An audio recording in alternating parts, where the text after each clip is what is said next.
planted your seeds roughly 2 weeks ago, and the seeds have germinated according to expectations.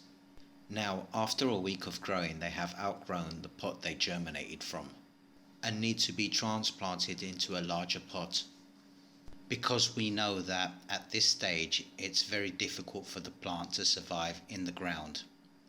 So the plant needs to establish larger roots to help it uptake more nutrients from the ground.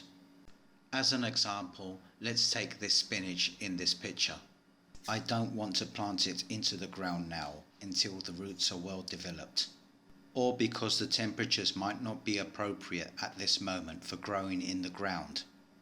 Therefore, I need some type of way to place them into direct sunlight if I don't have a greenhouse to protect them from birds. I'm going to show you a very simple method to overcome this problem.